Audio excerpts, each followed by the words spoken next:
All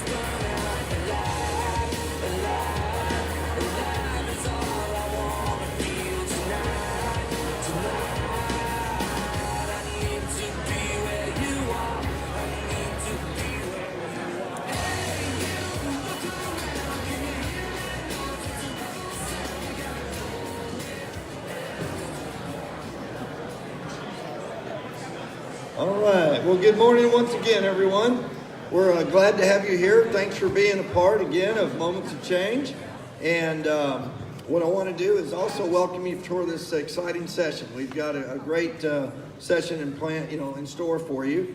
Moments of Change is first and foremost about learning from each other so that we can do much better for our patients and our industry as far as being providers and supporters of those who treat those who have substance use disorders.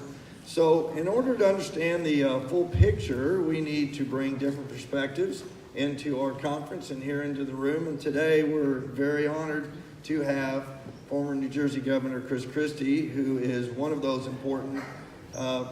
He's going to offer his perspectives. So what I'd like to do is thank Beach House Center for Recovery for being our event partner and also being here at Moments of Change and bringing Christie, who has an important perspective for our industry. So what I would like to do is let you know that Christie recently joined Beach House Center for Recovery as their executive chairman.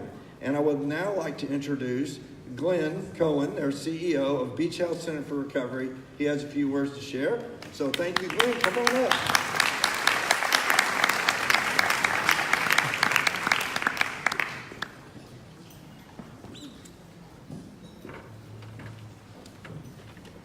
Good morning, everyone. My name is Glenn Cohen, and I'm the founder and CEO of Beach House Center for Recovery. It is a privilege to be here co-sponsoring Moments of Change.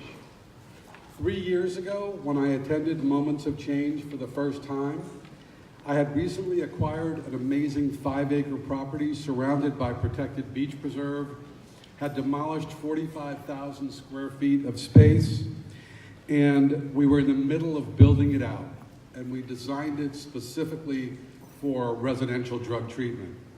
I had a clear vision of building a treatment center where clients truly feel valued by their surroundings, valued by our culture of love and connection, and mainly by our amazing team of professionals who treat our clients with love and with kindness and with respect. Our vision was to combine the best of medical and clinical care with the spiritual development necessary to break through to recovery. Having had no experience in the treatment industry, what caught me by complete surprise was that I was entering an industry in the South Florida region that was riddled with problems, ranging from unethical marketing practices to lack of compliance and adherence to care guidelines, and a focus on overpricing and abuse of urinalysis drug testing. Fortunately, having had a background as an attorney and a business builder, we approached all of these areas with a compliance mindset, and without realizing it, we were creating a new breed of treatment center in South Florida, which is currently being awarded a Center of Excellence designation by a national major insurance company. What I never could have imagined 3 years ago was that the treatment centers that dominated the market in South Florida then would now be out of business. Today, Beach House Center for Recovery is a full continuum center offering medical detox, residential PHP, IOP services located in Juno Beach, just 20 minutes north of here on a beautiful 5-acre campus. And we have the privilege of illuminating the path to recovery to approximately 120 clients each month. It is the kind of place where you can smell the beach air and you can see the smiles on the clients' faces as they begin to recover. In December of 2017, at a conference in Arizona, I sat down early to hear the speaker, and in a completely unplanned fashion, I met two very knowledgeable and professional people from a private equity firm in New York called Bell Health. Bell Health is 100% focused on healthcare and shares my commitment to excellence. After analyzing over 100 treatment centers for acquisition and not finding a single one who was up to their standards, Bell Health completed their due diligence and closed on a purchase of an 80% stake in Beach House Center for Recovery on June 27, 2018, some 90 days ago. One way that Bell Health has brought tremendous value to Beach House is by attracting a knowledgeable and prestigious board of directors to help guide Beach House to even a more successful future. Bell Health introduced me to Governor Christie, and he joined our board of directors as executive chairman. In addition to Governor Christie, Beach House now has attracted Steve Levin, the medical director of the pain management program at Johns Hopkins University, and Greg Baer, a past corporate vice president of Humana Behavioral Health. What attracted me and Beach House to Governor Christie has nothing to do with politics. When he visited Beach House for the first time, I was struck by his knowledge and true compassion and understanding of the disease of addiction. He immediately understood our focus on valuing the client and for combining the best in medical and clinical care with spiritual development. There's one more page. Christie was the 55th governor of the state of New Jersey and served for 8 years, ending in 2018.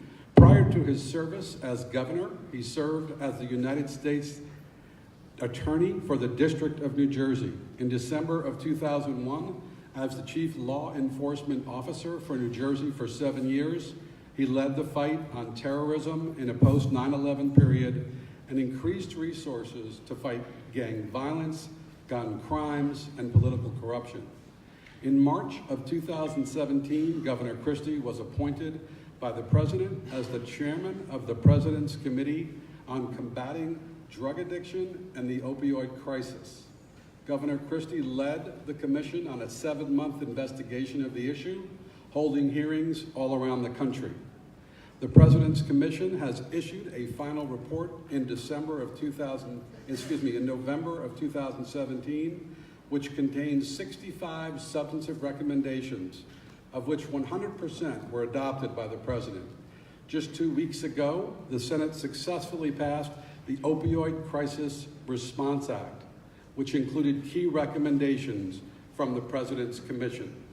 It is my pleasure to introduce Beach House Center for Recovery's Executive Chairman, Governor Christie.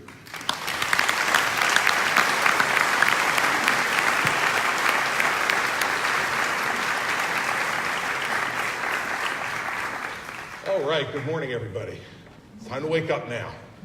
We got lots to do. I want to thank Glenn for his really warm and informative introduction. Glenn, thank you, and I'm enjoying my association with Beach House. We have a lot of work to do, a lot of which we'll talk about this morning.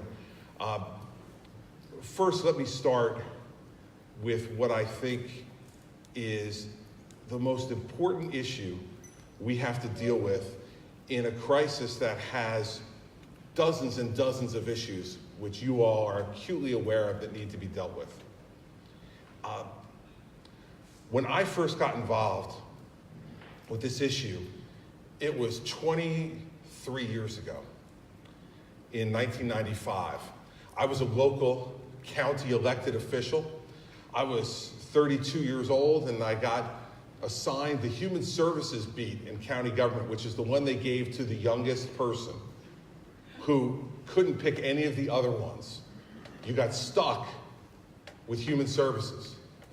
And so one of the first calls I got was from a gentleman named Father Joe Hennon. And Father Hennon is a Catholic priest who was running a really unusual animal in 1995, an inpatient adolescent drug treatment facility. And he was running it on the property of a convent. One building had been donated to him by the sisters. They said, you can have this building and you can run this treatment facility that you want to run. I went up to visit this building. The roof leaked, the plumbing leaked. It had no modern amenities at all to it. And he had a group of really committed people who believed that young people who were suffering from the disease of addiction needed the things that Glenn talked about in his introduction: love and caring and evidence-based treatment that would help them deal with their addiction. But I have to tell you, it was not the most impressive looking place in the world. And when I got done, after having made my way around it, I was leaving, figuring to myself I'd probably never come back. I checked the box. I went to visit. And as I was leaving, Father Hennon said to me, Chris, I'm so glad you came, and I'm really looking forward to how involved you're going to be with us in the years to come. I was 32 years old at the time, and I know you'll find this hard to believe, but I was a little brash. And I looked at him and I said, Father, what would make you believe I'm going to be more involved here? And he reached across and he grabbed my arm and he said to me, because I can tell you're a good man, and you're going to want to spend time at a place where God makes miracles happen on earth. From that moment on, I was hooked. I was hooked on somebody who believed that they had a role to play and that others should join them in that role in helping to save lives. Miracles did happen and continue to happen. That place now, I wound up serving on the board there during the time between when I left the county office and became U.S. Attorney. We now have a school on that property. We now have 3 buildings instead of 1. We now have locations in 4 different places in New Jersey. And it has now been seen, I think, across our state as the leader in adolescent drug treatment, inpatient, serious treatment, where children not only get helped, but also get educated at the same time so they don't fall behind in school. That's what started me in caring about this issue. And then I had a personal reason for caring about this issue, as I'm sure so many of you do in this audience this morning. I went to law school. I'm a recovering lawyer. And I had a small group of 4 friends. 4 of us who went through first year of law school together, the 4 of us who did our study groups together, the 4 of us who went through all the different things that you go through when you're becoming a lawyer. And this one particular friend of mine was the annoying one. He was the guy who was on the law review. He got the best grades. He got the best clerkships while we were in law school. He married a great-looking woman who was a physician. He became partner in his law firm before any of us became partner. And worse than all that, he was great-looking and in amazing shape. This is a guy to hate. He really was a guy to hate. And through the years, we grew up together. To law school, became young lawyers, got married, had children, went on vacations every summer, the 4 of us. Every summer we went on vacation together. Initially, just the 8 of us, and then 10, 11, 13, 15, as children got added to the group. These are the type of friends that are foundational friends that you build your life on. He was a trial lawyer, and a really good trial lawyer. And he also, to keep that great physique of his, ran 15 to 20 miles a week. He was an avid runner. And during one of those times, he was spending too much time looking at his phone and not enough time looking at where he was going. And he stepped into a pothole and wrenched his back. And he was in the midst of a trial. So he quickly went to a physician because he was in a lot of pain. And he said, listen, I can't take any time off here. I'm in the middle of a trial. Just give me something to deal with the pain. And that was his introduction to Percocet. And little did we know that my friend would go and begin on an odyssey over the next 10 years, which, while I was U.S. Attorney, led me to be part of an intervention with his family to get him to treatment for the first time.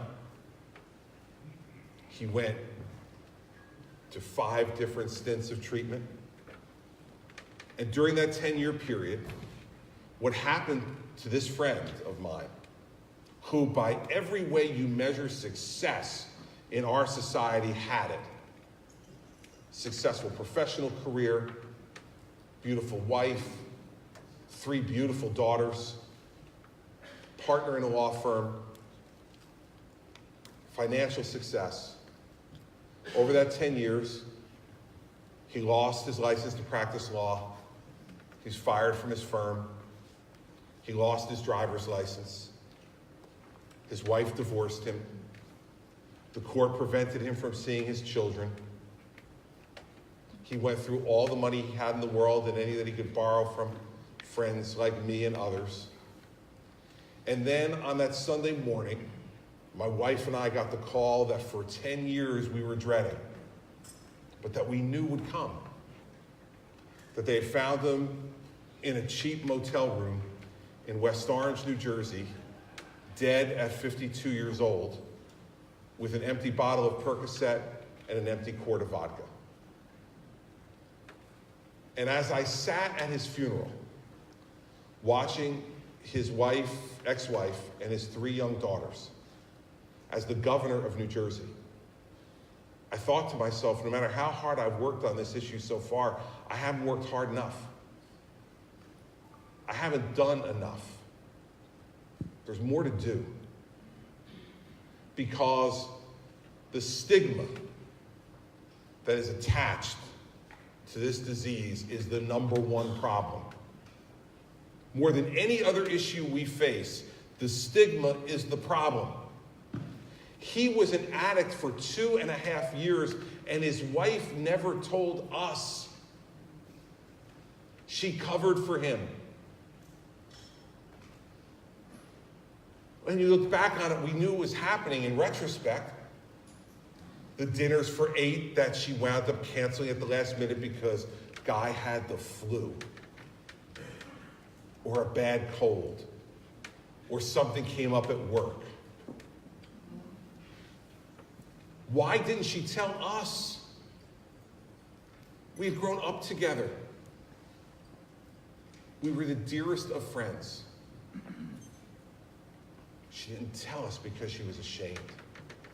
She didn't tell us because she thought somehow it reflected on her. That's what happens every day in this country. People are afraid to ask for help because they don't want to be labeled an addict. See, because our society has thought over the course of time, this is a personal choice. You've heard that, I'm sure, right? Well, you made the choice. These are the consequences of your choice. If you never took the drug in the first place, then you wouldn't have this problem. Well, that may have been true with previous iterations of this addiction, but it's not true now. This crisis started not on some street corner in some city, not with some illicit hand-to-hand deal of money and drugs between someone from the suburbs who was hiding on a street corner to meet a drug dealer. This crisis started in a doctor's office. This crisis started in a hospital bay. This crisis started for most Americans who suffer from it because they did what their doctor told them to do. They got a prescription for a drug that probably that doctor didn't even understand how powerful it was. And they started taking it, and the doctor had no awareness or understanding of that person's history. Because we don't ask, do you have any addicts in your family? Let me ask any of you, how many of you have ever gone to a physician when they take your family history, whether it's at a hospital or at a new doctor's office, and they ask you that question? Do you have a history of addiction in your family? Do you have a history of addiction? They don't ask. They don't ask. And we've got federal laws that prevent doctors from talking to doctors about it under the guise of privacy. How much does that right of privacy matter to a corpse? I'd suggest to you not much. When I was running for president in 2016, I was doing a town hall meeting in New Hampshire, and this incident brings a real focus to one of the parts of this stigma problem. I was walking towards the venue in Hanover, New Hampshire, the town that hosts Dartmouth University.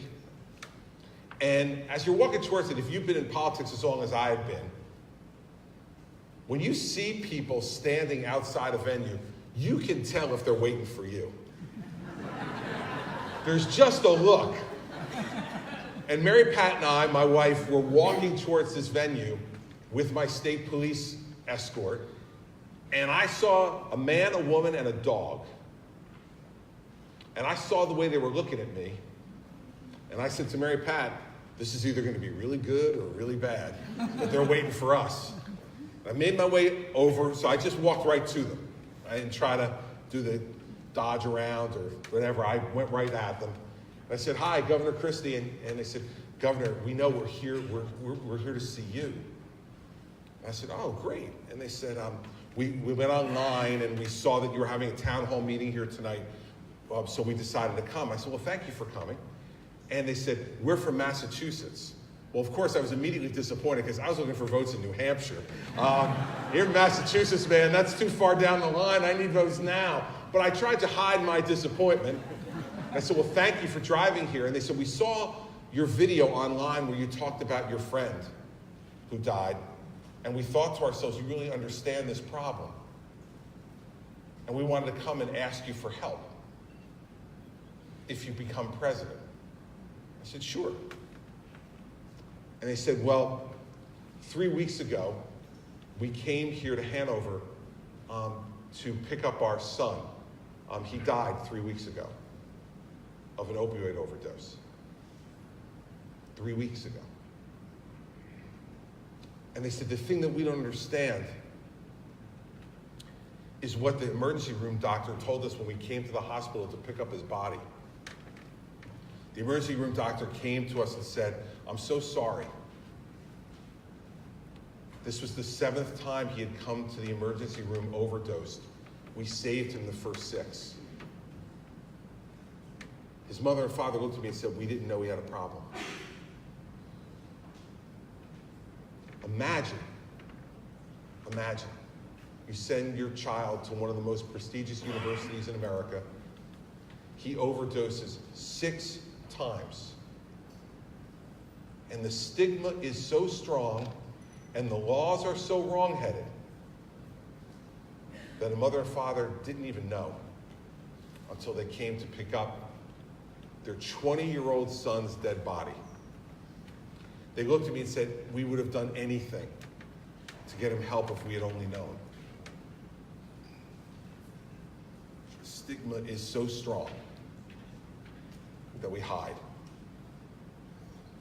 And the longer we hide, the higher the death toll is going to go. And so in New Jersey, one of the things that we did very early on was to have a broad media campaign across the state. And that media campaign featured people in recovery. For them to look into the camera and tell their story. We did that for 2 reasons. One, to show folks that it can happen to anyone. Any of the stereotypes you have in your mind about what an addict looks like. Look in the mirror. It could be you. It could be your son or daughter. It could be your brother or sister. It could be your husband or wife. Second, was to give hope. If they were in recovery, coming from the depths of what addiction does to you, well then, hopefully that was that little pinhole of light at the end of the tunnel that might lead the next person to pick up the phone and dial the number we gave them at the end of the commercial,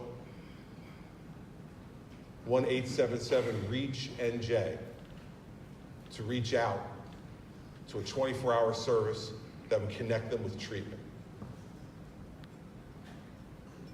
The first thing that we as a community who understands what this disease is and cares about it needs to do is to work every day to remove the stigma, to talk about it. 72,000 people died last year. What would you like to send? More than died last year of gun violence and automobile accidents combined. And more than ever died in any one year of the AIDS crisis. And this reminds me so much from a stigma perspective of the AIDS crisis.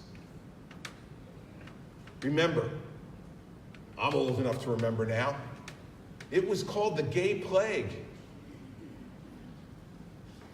We stigmatized those people and we did not reach out to help them. In fact, we ran the other way. Because despite all the other medical advice that was out there, we believed somehow touching them, hugging them, shaking their hand could give us this disease that would kill.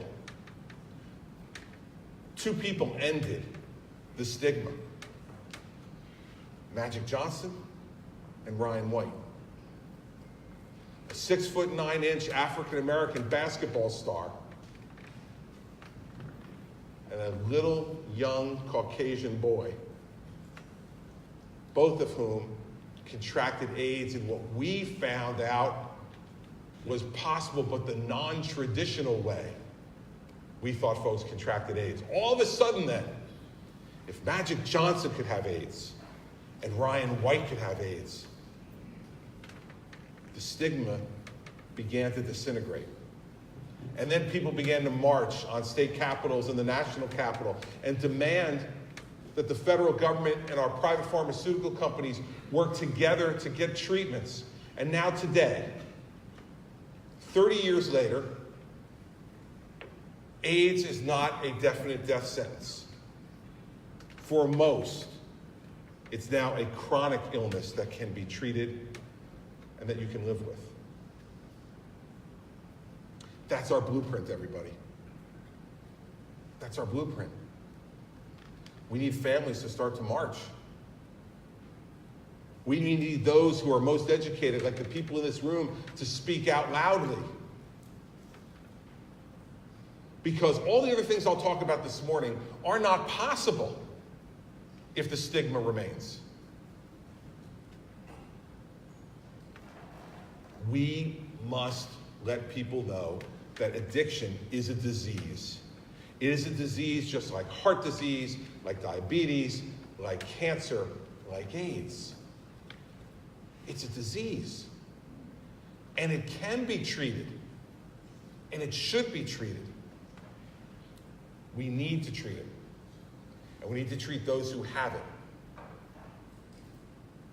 with the compassion and the understanding and the best that science can offer. So, how do we get there? How do we get there? We can't just wait for the stigma to be gone to be developing all these things that we need. We have to do it on a parallel track. And we can do things that lower the addiction possibility initially. In New Jersey, for instance, we passed the toughest law on opioid prescribing in the country 18 months ago. No more than 5-day initial supply of opioids. And if you want that prescription renewed, you must see the doctor in person, and they must examine you before they can renew any prescription. I remember at the time when I advocated for this law and we were fighting to get it passed, there were experts who were saying this won't make any difference at all.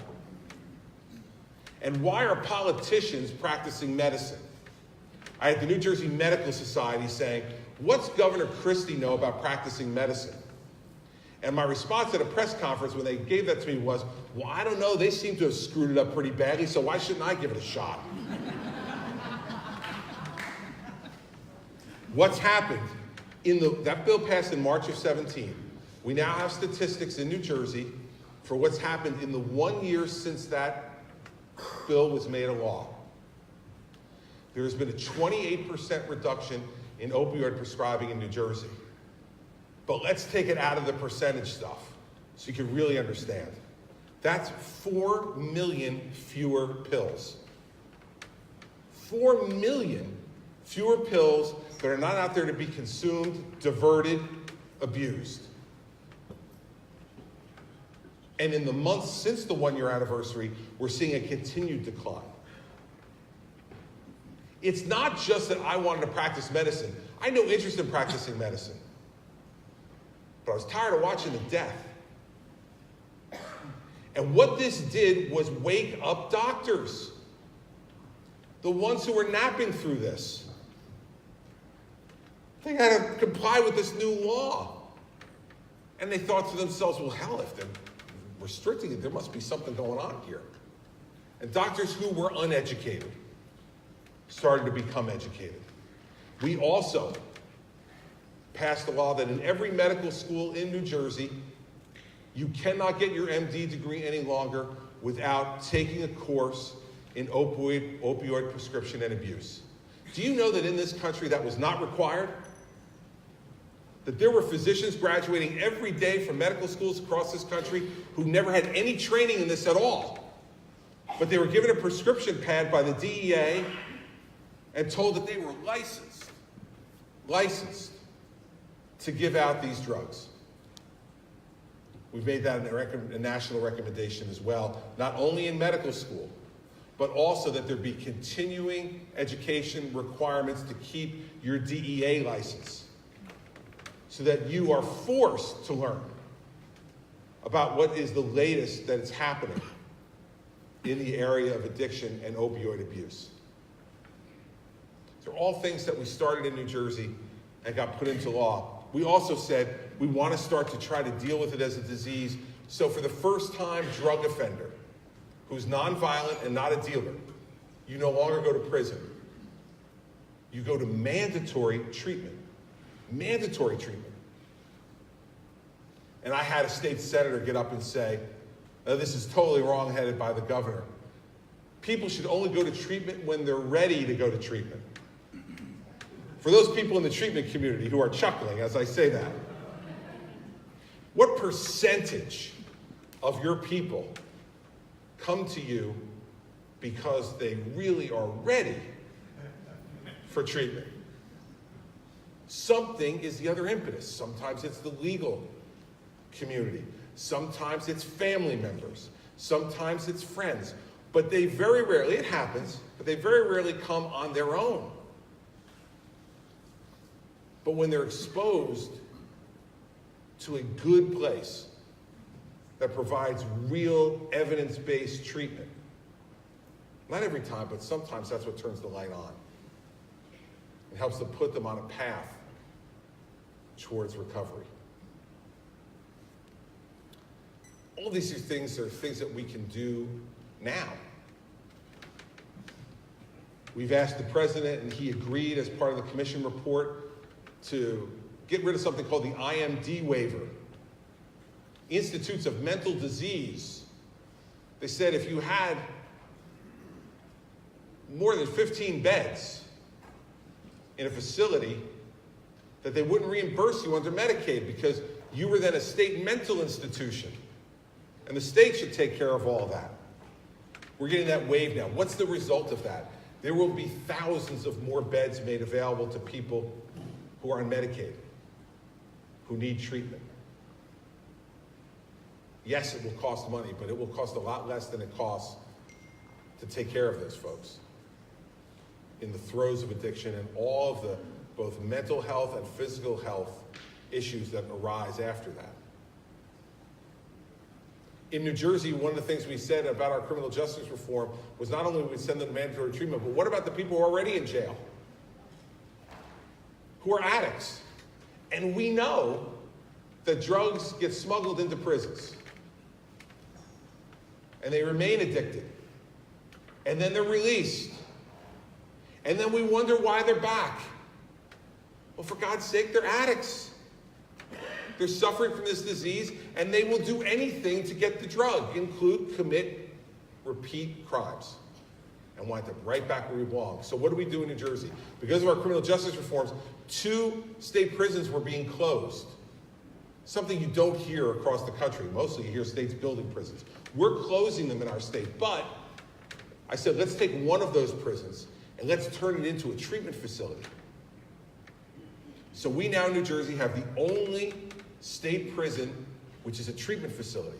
And so for folks who are in their final year of their sentence, who have a demonstrated drug or alcohol addiction problem, they get transferred to this facility run by a private sector company that provides the best treatment, both medication-assisted treatment and traditional treatment to these folks. We get them qualified for Medicaid before they leave, and we give them medication-assisted treatment on their way out the door. So they have a chance when they leave not to fall back into the same old habits. That we give them the tools they need to recover. We use drug court in every county in our state aggressively to put people into treatment. These are all things that should be done on the national level. Remember this, in New Jersey at least, it costs $49,000 a year for me to incarcerate someone. It costs $24,000 a year for me to treat them. Inpatient drug treatment.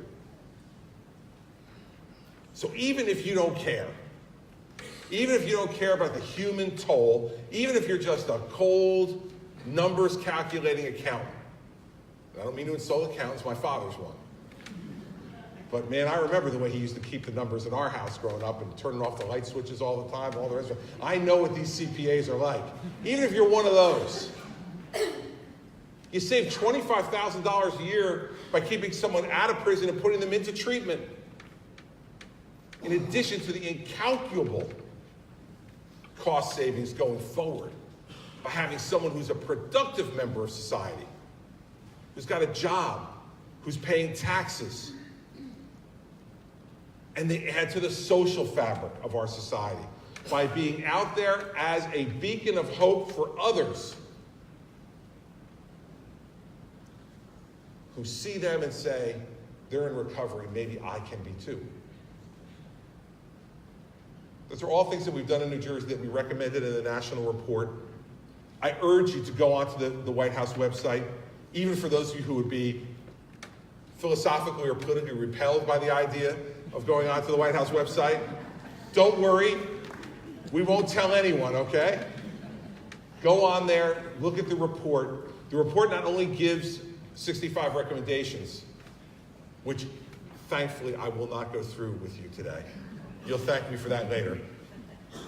Go on there and look at the recommendations and realize that, as was stated up front, the Senate and the House have now passed a package of 50 bills to begin to deal with this, many of which were incorporated directly from our recommendations to the Commission.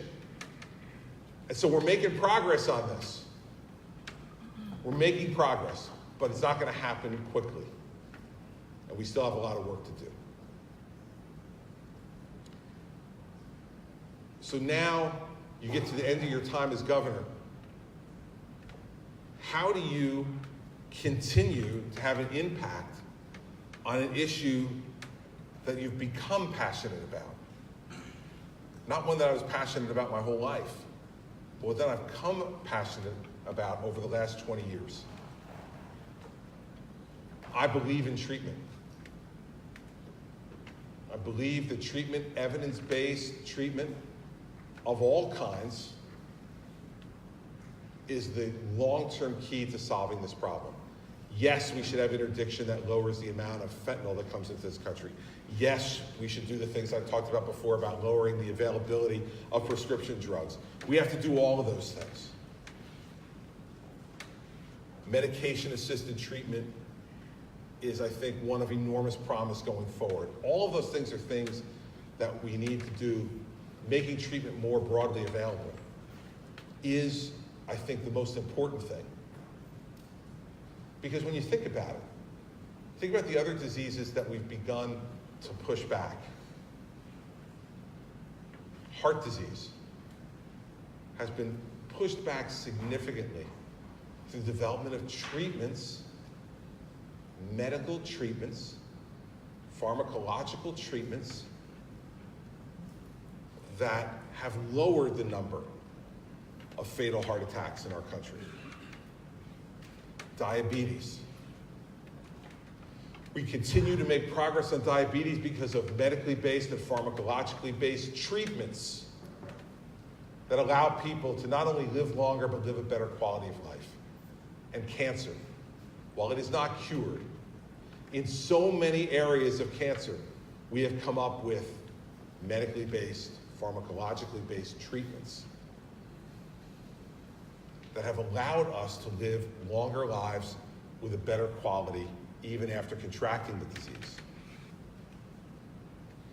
Why should this disease be any different? We need to approach it in the same way with the same intensity, making treatment the cornerstone of what we do. Now on this, to this audience, I know I'm preaching to the choir. You know, I learned something in politics, by the way, but I learned it through a whole different avenue than politics about preaching to the choir. You know, when you say you're preaching to the choir, people think that that's like a waste of time, right? The connotation is, oh, he's just preaching to the choir. I went one day to a Lutheran church service. I'm a Catholic. But my wife is one of 10 children, which means that I have relatives now everywhere. And one of my brother-in-laws lived in upstate New York, and he married a woman who was Lutheran, and so he converted to being a Lutheran, and they were going to Lutheran services every Sunday. So we went up to visit them, and we went to Lutheran services one Sunday. And the sermon that day from the preacher was on preaching to the choir. He said, I preach to the choir. I plead guilty to preaching to the choir. He said, I preach to the choir so they'll sing. And for the first time, I truly understood that preaching to the choir is not a waste of time. I know this choir already knows the hymnal. I just need you to sing more and sing louder. So I'm here to preach to the choir, and how do I continue this effort now that I'm out of office? That I don't have that same bully pulpit, that same platform. Well, one of the things I did was I went in the immediate aftermath of leaving office to go and visit, as Glenn mentioned in his introduction, the folks at Bell Health. Because I knew what they were doing was looking at the type of providers of healthcare across the country that needed to have investments made in them so they could expand and grow and be able to take the good practices that they were already doing on a smaller scale and expand it to a larger scale. And it was the really good folks at Bell Health who introduced me to Glenn and Beach House. Now, during my time as governor, I had gone to visit, and as chairman of the commission, hundreds of treatment facilities. And I've gotten to know, at least I thought I did, what worked and what didn't, what made a good facility and a not so good facility. And when I saw the things that were happening at Beach House, I thought to myself, not only should this approach be an approach that should work for every person who walks through the door in Juno Beach,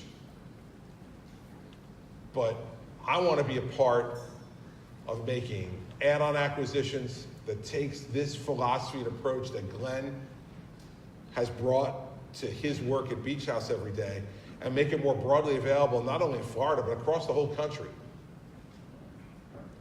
That's a way that I can then have a new bully pulpit. That's not the governorship, but it's in the private sector to help to beat back all the things I talked about that lead to stigma and to help save lives. And so when it was announced that I was going to be the executive chairman of Beach House, I got lots of calls from folks who were political friends and business friends saying, why? Why are you doing this? And my answer was, it's part of the mission. This wasn't just a political stunt for me. It's been a 23-year effort. 23-year effort to learn, to grow, and to influence. And that's the way you all have to see yourselves, I'd suggest to you respectfully. You are not only people who are involved in the treatment world, you now must become influencers. If you really want to make a difference, you've got to expand your influence beyond your patients. You got to expand that influence to their families, to their friends, to the people in the neighborhoods where you operate, the communities that you impact. And you will get some resistance because the stigma is there. I remember going to open up a treatment facility in suburban Monmouth County, New Jersey. It's a Jersey Shore county, fairly affluent by national standards. And they were opening up a great treatment facility in a suburban neighborhood where there was a real need. And the day I went to open it as governor, there were about 24 protesters. You can go online and look it up, as with many of my exploits on YouTube. You can find it. Some good, some bad. But they kept shouting over me because these were parents whose children went to the elementary school that was 5 blocks away from the treatment facility. These were people living in the Stone Age who believed that somehow these people who were getting treatment at this facility would be a bad influence on their children. So as I continued to try to give my speech to open this facility, and they continued to shout over me, I know you'll find it hard to believe that I had a rather loud and direct response. I turned to them and I said, you can yell and shout me down today, but you will be happy that this place is here because the statistics show that one of your children is going to wind up here. And then you'll be happy it's here. Because then it's no longer somebody else's problem, then it's your problem. Do not cower in the face of this type of problem. Be an influencer. Talk reason to people who are being illogical. Show strength in the face of prejudice. And by the way, everybody, this is prejudice. This is prejudging someone based upon a disease that they have. You've got to stand up and fight this. If you don't in this room, who will? If those who understand this problem best are not also willing to be fighters for the cause on a broader scale, we will never, ever be able to effectively deal with this problem. Remember the AIDS crisis. The leaders were the educators, the physicians who said, I'll care for the AIDS patient. I'm not afraid of being infected. And if I'm not afraid of being infected, why are you? Those physicians became the loudest voices for treating these folks with a disease with the compassion we would treat folks with any other disease. You all have to be those people. I'm here this morning to preach to the choir. Because with all due respect, the choir isn't loud enough. That's not to denigrate the hard work that you do every day. I know you do. But you need to work more and work differently. Because while what you're doing is helping to give the tools to someone who's right in front of you to save their life, we're losing we're falling behind. It's not enough. You need to do more. And I know that those who do the most are often the ones that are put upon to do more. I apologize. It's just the way it goes. It's a principle that applies to every different endeavor in life. But that's what we need to do now. We need to make sure we pressure the pharmaceutical companies, not only to stop poisoning folks with the indiscriminate prescription of these addictive painkillers, but we need to say to the pharmaceutical companies, you have an obligation to develop more non-opioid pain medication. See, we're going to have folks who are in pain, chronic pain, awful pain. We can't just tell them, no opioids for you, and by the way, just like, grin and bear it. That's not feasible. And they will access other means to deal with their pain. So we need the pharmaceutical companies to understand that there is a moral obligation to developing more non-opioid pain relief. Because one way to prevent an opioid addiction is to never have an opioid in the first place. But many of us can't control that. My friend who stepped in the pothole never had a painkiller for one moment before that, but then he needed something to deal with his pain so he could function. We're never going to stop that phenomenon.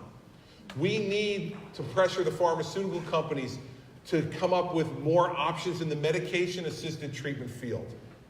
Right now, there are 3. First off, by the way, the commission said everyone should be offered all 3 of those at the same time. It shouldn't be just a one-stop shop, so that if you get sent to a place that does methadone, you get methadone. Or if you're sent to a place that does Vivitrol, they do Vivitrol, but they don't do any of them. That's not dealing with a disease the way we're supposed to. You're supposed to assess the patient and their needs and then pick the best treatment. Not the treatment I do best, but the best treatment.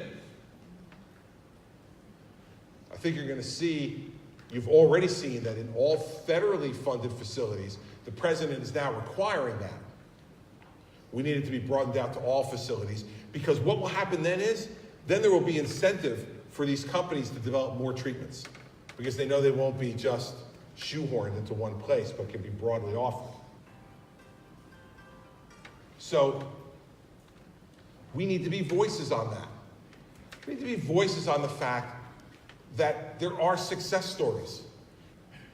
We hear all the time, and rightfully so, about the 72,000 people who died last year. But we also need to be talking about and highlighting and encouraging them, to the extent they're comfortable, or even not too uncomfortable in doing so, our success stories. I can't tell you the reaction that we got to the advertisements in New Jersey that featured people in recovery. It was extraordinary. We had a young woman named Vanessa who, when I brought her to the White House, we started the commission. I told the president I wanted to bring a couple of people in recovery to the White House for him to meet them. You can only imagine the reaction I got from the Secret Service, who thought the idea of people in recovery in the White House, they said, there may be a bunch of people in this building in recovery, and you guys don't even know it, but let's put that aside. I'm bringing them. And the president said he's bringing them. So that pretty much ended the debate. But I went into the Oval Office beforehand and I said to him, now, there are going to be 2 people there who are in recovery. And as you go through the agenda, you're going to be asked to call on them. And they're going to tell you their stories. He said, okay. And we went in there and he got to the part of the agenda where Vanessa was to be called on. So he's looking around the table, there's a whole bunch of cabinet officials and other people sitting around the table. He wasn't really focusing. And he said, okay, where's Vanessa? And she said, I'm over here, Mr. President. And he looked at her and he said, you're addicted? You look all American. And she looked back at him and said, I am all American, Mr. President. And she went to tell her story. A story where a young woman who was a great student, had a job, had a place to live of her own, descended from a prescription, one bottle, into a place where she was walking the streets of Atlantic City to get her next fix. And when her mother would come there to find her, she would tell the prostitutes on the street, don't tell my mother you know me. Because if I go home, I won't be able to continue to get high. Arrested multiple times. And ultimately was given a choice by a judge. Either go to treatment or you're going to state prison. And she went to treatment. Vanessa's telling this entire story in front of the National Press Corps to the President of the United States in the cabinet room in the White House. And I turned to the President and looked, and his eyes were filled with tears. And I know that he was looking across at that young woman and he was seeing one of his daughters. I know he was. We talked about it later.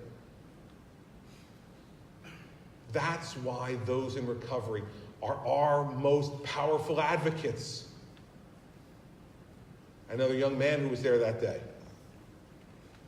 The president asked him. He took some opioids that had been prescribed to his father after a surgery. And the president asked him, what did it feel like when you took that for the first time? And he said, I felt at that moment like I wanted to feel every minute of my life for the rest of my life. The president was dumbfounded at that answer. Couldn't believe the power of this addiction and the honesty of this young man to sit in the White House and tell him how that addiction led him to the brink of suicide.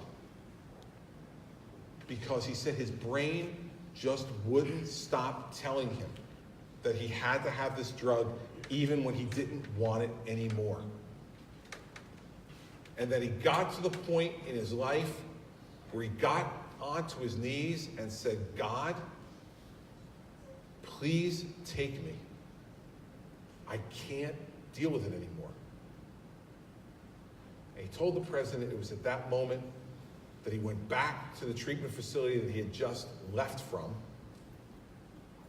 to go and kill himself. And he went back to it, and he's been in recovery every day since.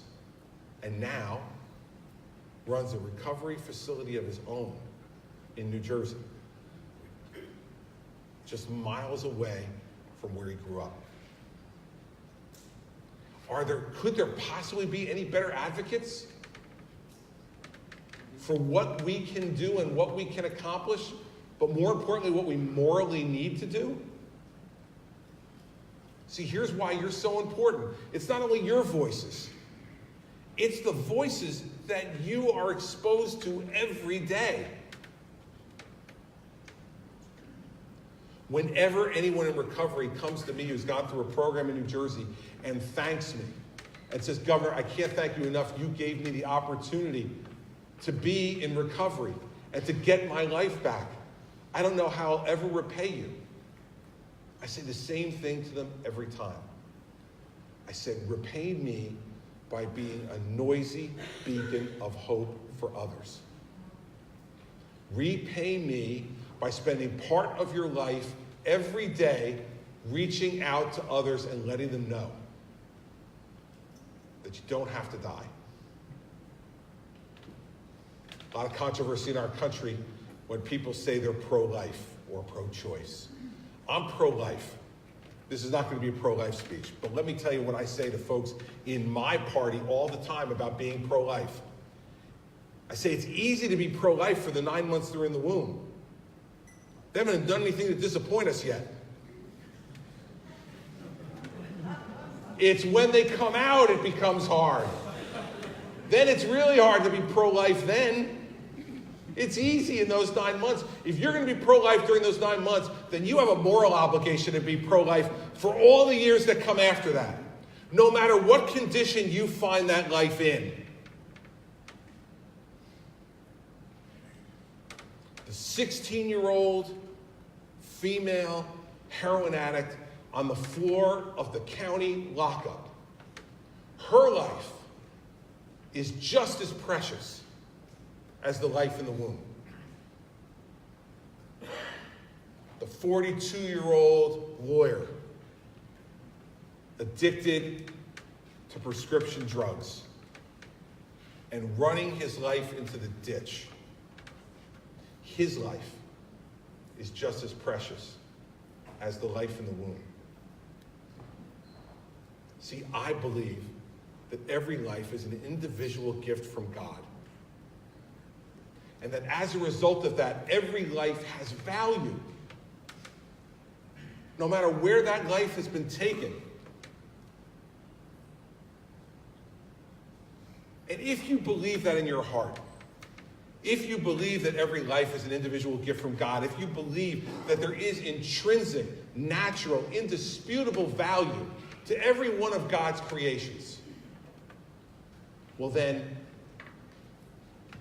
no matter what disease that life has contracted, that value necessitates our moral response. And so as you look at each one of those people, if you run a facility, that walk into your facility, they represent not only their own life and that intrinsic value, but they represent the life of all those people who brought them into the world.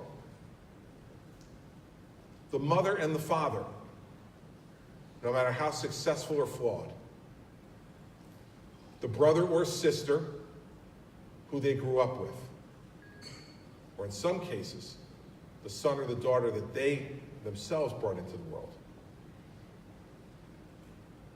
See, there's an expanding, growing, domino-like effect to what we do or don't do. So when Glenn came to me and asked me if I would come down here today and speak to this group, I didn't hesitate for a minute. Because this is my evangelization. I'm not an evangelizer in the traditional sense, but I am on this. Because I'm tired of watching the death. I've grown weary of watching the waste. I've grown angry at the hypocrisy. And my anger needs a channel. So it's productive anger, not destructive anger. This is the right way for us to do it. That's why I'm involved with Beach House. That's why I hope that we take the philosophy that Glenn has there and we're able to expand it to make it available to so many other folks who need it across the country. Because you understand this as well or better than anyone in this country. There, but for the grace of God, go I.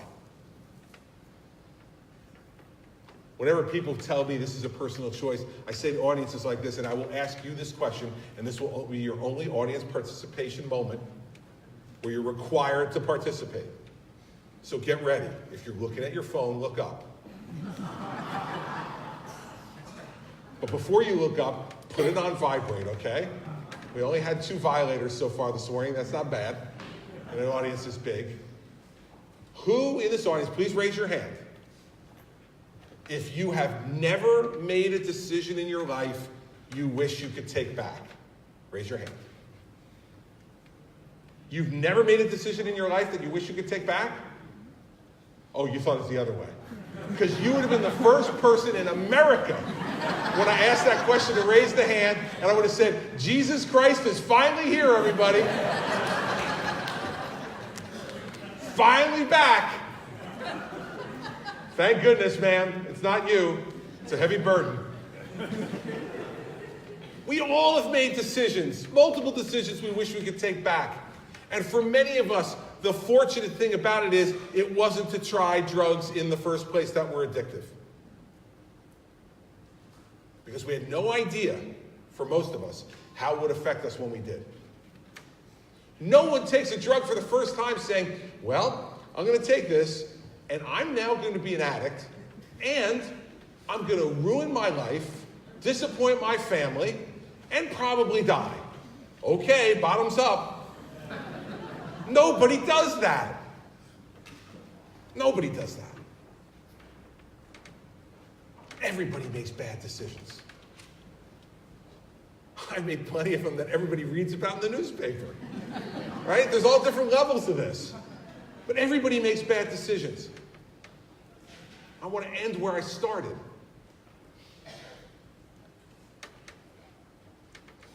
It is no longer productive. In fact, it's destructive for us to judge.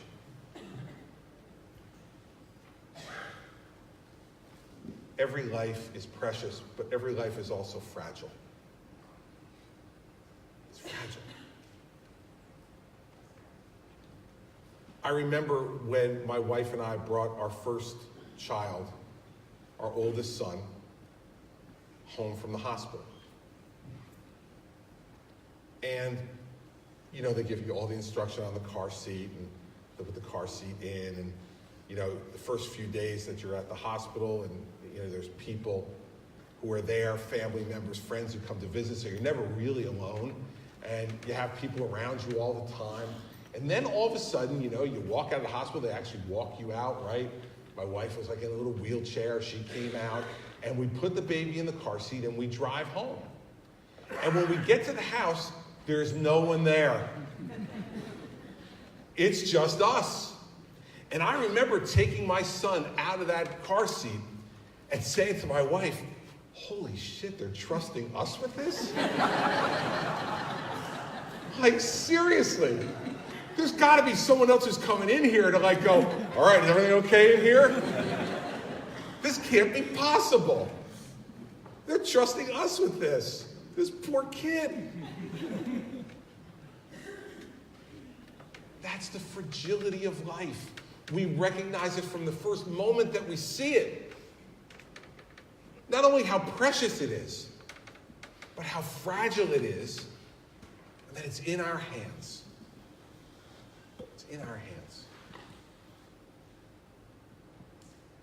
And I would suggest to you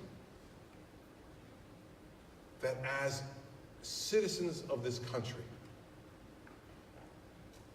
the fragility of lives already formed are in our hands too. That we have a responsibility to each other to help those fragile lives that have become temporarily broken. And that's the miracle that Father Joe was talking to me about 23 years ago. The miracle is not some magic hand, in my opinion, that comes down from heaven. It's that God created you, and you, and you, and you to do this. You're God's miracle. You're God's miracle workers. God doesn't come down with some magic wand or a genie's lamp to grant wishes. God places other creatures on earth that can make those dreams and wishes come true. That's who you are. You're the miracle makers. You're the miracle workers. You're the miracle believers who really, really think that your task here on earth is to save and rebuild lives. There can't be anything that's more special than that. You need to let people know that's what you do. and that there needs to be more of you for the broken and the fragile. God's created them already. We just need to lift them up, to elevate them. That's who you are. That's what this choir represents. And so when people ask me, why did you get involved with Beach House? All the different things you could pick to do, Governor, when you leave after 16 years in public life, why are you spending a part of your time doing this? I'm doing it because maybe in some small way, I can become one of you. That I can contribute to making miracles happen on earth. Man, there's nothing better than that. Nothing better than that. That's where we need to bring our society to, and you're the folks who can make it happen. And so, for me, this is the next great challenge of my life. I had somebody out in the hallway ask me for a picture before I came in here and said, "You're going to run for president again, right?" And I said, "Here, I'll give you my wife's number. You give her a call." See how Mary Pat thinks about that prospect. There are different phases of our life, I really believe that. At different moments, we're called to be different things. To ourselves, to our families, and to the broader society that we're fortunate enough to live in. And I really believe that this phase of my life is now, at least in part, meant to be able to focus on this problem in a different way. When you're governor, you can propose laws and sign laws and make things happen just by the stroke of your pen. Let me tell you, that's really cool. Don't let anybody kid you. When the most amazing thing that I did when I was governor near the end was to pardon a whole bunch of drug offenders, users, who are now in recovery. And they would put the piece of paper in front of me, and all I had to do was sign it. And after I was done signing it, that person had that part of their life back. And I don't know, I pardoned about 36 folks at the end. And I called every one of them after I signed the pardon to tell them that I pardoned them. And it's part of what inspired me to do this. Because I heard the sound in their voice when I had made a difference for them in the way that I could do it at that moment.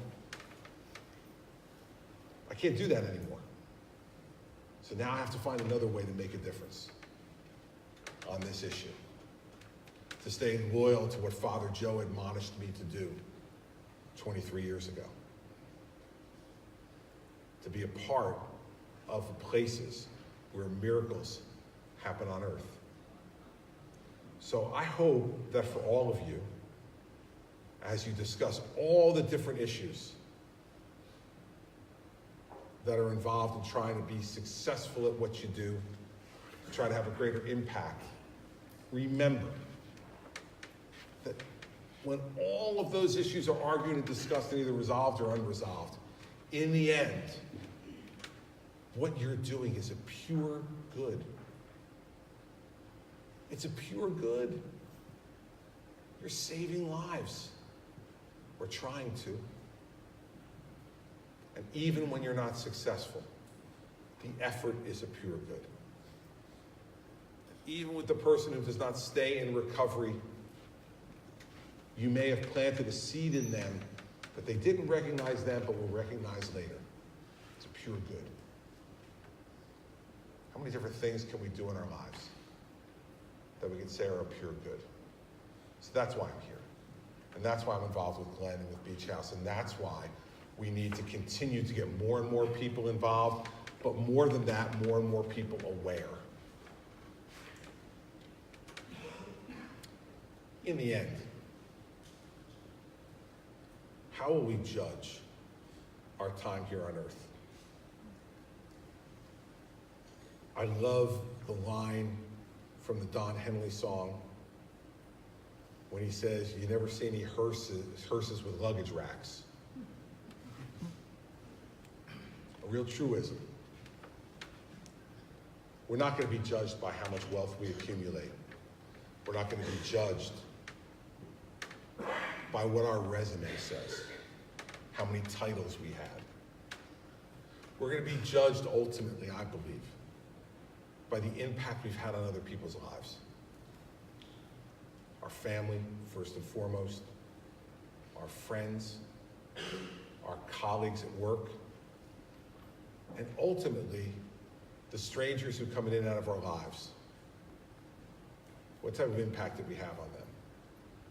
I would respectfully suggest to all of you that you have picked a path which gives you a great chance to be able, when you look back on your life and judge, to say that you've done something truly, truly extraordinary. Help to rebuild individual gifts from God. I am proud to be here this morning. I am proud of the work that we've all done from a distance together. And I'm even prouder in advance of the work that we'll do when we leave this place to try to combat this problem, to save and rebuild lives, and to spare families from the pain of loss that we know is happening every hour of every day in this country. You're special people. Thanks for welcoming me this morning. Thanks for giving me the time.